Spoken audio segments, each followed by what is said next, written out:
नहीं भाई, कल से देख रहे हैं कि सोशल मीडिया पर एक ब्रश के हवाले से खबरें चल रही हैं या बातें हो रही हैं, ट्रोलिंग हो रही है। क्या मामला है? खान साहब ने ये ब्रश, कौन सा ब्रश मंगवा लिया ऐसा जिस पर इतनी तनकीद हो रही है?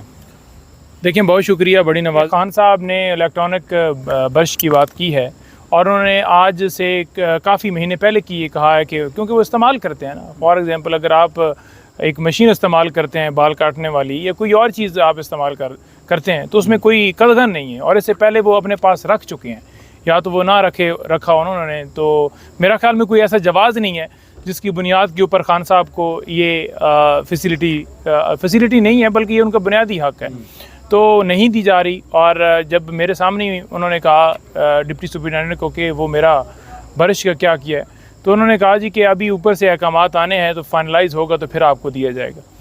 बीबी साहबा भी साथ बैठी थी, तो मैंने कहा कि ये क्यों? उन्होंने कहा कि कुछ और चीज़ें हैं, कुछ खाने की चीज़ें हैं। फॉर एग्ज़ाम्पल, उनके घर में फ्रूट होता है तो उन्होंने कहा कि वो मेरे भिजवाया जाए, या कोई और चीज़ है तो वो पाबंदी है कि आप कोई चीज़ भी नहीं लेकर जा सकते। तो उन्होंने कहा कि इस हवाले से ज़रूर आप बात कीजिएगा। बीबी साहबा ने ख़ास तौर पर कहा, क्योंकि देखें ये उनका हक़ है, वकील उनसे नहीं मिल सकते। आज यही हुआ कि आज वहाँ पर तोशाखाना केस की समाअत थी, तो उन्होंने क्या किया कि उन्होंने कहा कि कोई बंदा भी नहीं जा सकता, एक वकील को अंदर जाने दिया। अब एक वकील अगर जाता है, प्रोफेशनल, उसने जाकर काम करना है, जाकर उस टाइम पर खड़ा हो जाएगा। सलमान सफदर साहब गए तो उसके बाद क्या होता है? उसके बाद ये होता है कि उसने वहाँ पर, क्योंकि वो एंगेज हो गया, लेकिन साथ जो वकील दूसरे होते हैं वो डेफिनेटली जब मीडिया से बात कर रहे होते हैं, खान साहब हम साथ खड़े होते हैं या दीगर डिस्कशन होती है, तो हम एक चीज़ जो है वो सारी पिक कर रहे होते हैं और आकर मीडिया को बता देते हैं। अच्छा, पीटीआई की मौजूदा क़यादत जो यहाँ पे लोग जो है वो बाहर हैं, जेल से बाहर हैं, अब वो लोग क्या जनरल फैज़ से कोई अहकामात आते थे उनको, जिसका हामिद मीर साहब ने भी गिरफ़्तारी वाले दिन जो है वो तज़किरा किया है कि उनको जो है वो बार बार जो है वो ब्रीफ़ करने की कोशिश की जाती थी फैज़ हमीद साहब की जानिब से? कोई ऐसी चीज़ है कोई आपके इल्म में? नहीं, देखें, ऐसी कोई बात नहीं है। अगर ओवरऑल देखा जाए तो मैं खुद कोर कमेटी का हिस्सा हूँ। वकला में भी हम लोग जो 8-10 हैं वो मैं हर दफ़ा जाते भी हैं, मिलते भी हैं खान साहब से। तो आपने नहीं सुना होगा कि किसी बंदे ने आकर स्टेटमेंट दी हो कभी भी कि जनरल फैज़ के साथ उसका कोई रब्ता। तो खान साहब का बड़ा वाज़िया पैगाम है। खान साहब से जो मेरी मुलाकात हुई, उन्होंने मुलाकात के अंदर ये कहा कि मैं पूरी कौम से ये कहता हूँ कि आज़ादी के लिए कुर्बानी देनी पड़ती है, तो जब आप कुर्बानी देते हैं तो फिर उसके बाद आपको राहत मिलती है। आपने पूरे पाकिस्तान से, बल्कि ओवरसीज़ पाकिस्तान, मुझे कुछ लोग बाहर से रब्ता कर रहे थे, आपने हर जगह से आना है। इस जलसे को आपने हर सूरत कामयाब करना है। इस जलसे की कामयाबी जो है हमारी आने वाली जो लाइन है वो सेट करेगी। उसकी रीज़न ये है कि ये जो खान साहब है हकीकी आज़ादी की जंग लड़ रहे हैं। तो खान साहब का बड़ा वाज़िया मौक़िफ़ है कि आपने इस जलसे में ख़वातीन, बच्चे, बूढ़े, तमाम लोगों को खान साहब का पैगाम है कि आप सब ने शिरकत करनी है। इस जलसे को आपने कामयाब करना है। इस जलसे को आपने इस तरह से कामयाब करना है कि जो हमारे मुखालिफ हैं वो कहते हैं ना कि उस जलसे की आवाज़, वो चाहे वो बैठे हो ना जाती उम्रा, तो वहाँ तक आवाज़ जानी चाहिए। जब नारा लगे उस जलसे के अंदर इमरान खान का, तो आगे जिंदाबाद की जो आवाज़ है वो वहाँ तक गूंजनी चाहिए। और इंशाल्लाह आप देखेंगे कि ये तारीख़ का सबसे बड़ा जलसा होगा। और अगर कोई रुकावट डालने की कोशिश करेगा तो मैं वाज़िया कह दूं कि जलसा हर सूरत होगा। जलसा कहाँ होने जा रहा है? मकाम का तयन कर लिया गया है क्या? F9 पार्क या किस जगह पे इस्लामाबाद में जलसा होने जा रहा है? जलसे की इजाज़त आई थिंक सो वो है ना तरनौल के अंदर जलसा हो रहा है, और उसके हवाले से हमने बड़ा वाज़िया पैगाम भी अपना दे दिया है। तरनौल के मकाम के ऊपर ही जलसा होगा। हुकूमत ने खुद जाकर अंडरटेकिंग दी हुई है, अदालत उसके अंदर इन्वॉल्व हुई है। अदालत ने कहा है कि आप करें, क्योंकि पहले भी इजाज़त दी गई और बदनीति की बुनियाद के ऊपर एक ऐसे भी उधर से रिपोर्ट आ गई, इधर से कैंसिल किया गया। लेकिन इस दफ़ा अगर वो NOC हमारी कैंसिल भी करते हैं, हम फिर भी हर सूरत ये जलसा करेंगे, इंशाअल्लाह ताला करेंगे, और भरपूर तरीके से करेंगे, डंके की चोट के ऊपर करेंगे, और आप देखेंगे कि आवाम का समंदर होगा। और उसके बाद इस जलसे के बाद हम लाहौर जा रहे हैं, लाहौर में जलसा होगा। और ख़ान साहब ने बड़ा वाज़िया कह दिया कि आपने अब से जो एक्टिविटीज़ हैं वो तेज़ करनी है।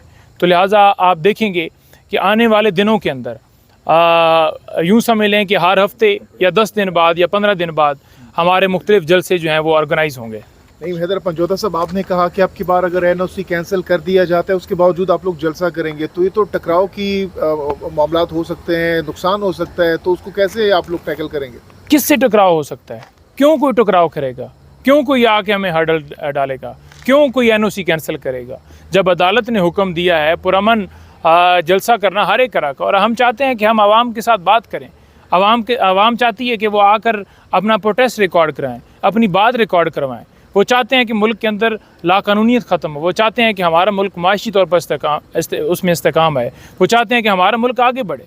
वो अपने बच्चों के मुस्तकबिल के लिए आएंगे। कोई यहाँ पर वो दहशतगर्दी करने तो नहीं आएंगे। अगर यहाँ पर जमात इस्लामी बैठी हुई है, बिजली के बिलों के हवाले से डिमांड रखी है, टैक्सेस जो हैं उसके हवाले से उनका मुतालबा था, तो क्या उन्होंने आकर कोई दहशतगर्दी कर दी है? आप अपने लोगों को दहशतगर्द करार दे रहे हैं। नहीं, जलसा किसी को कैंसिल नहीं करना चाहिए।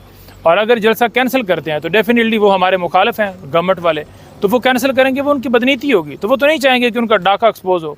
तो आवाम राइट रखती है, आवाम अपनी मर्ज़ी के मुताबिक, ये आवाम का मुल्क है, कोई नून लीग का मुल्क नहीं है।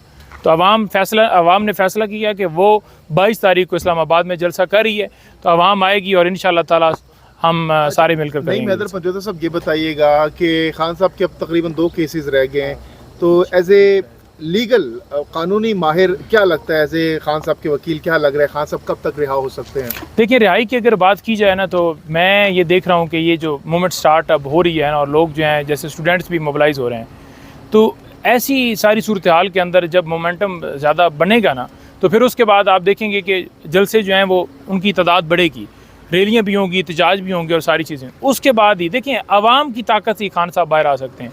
लीगल कोई केस नहीं है, नंबर 1। नंबर 2 बात यह है कि खान साहब की डील के हवाले से या खान साहब के उस मौक़िफ़ के हवाले से कि वो भागने वाले हैं, मैं खान साहब के वर्ड्स बात टू बात आपके सामने रख देता हूँ कि खान साहब का क्या मौक़िफ़ है कि मैं भागूंगा या इधर रहूँगा।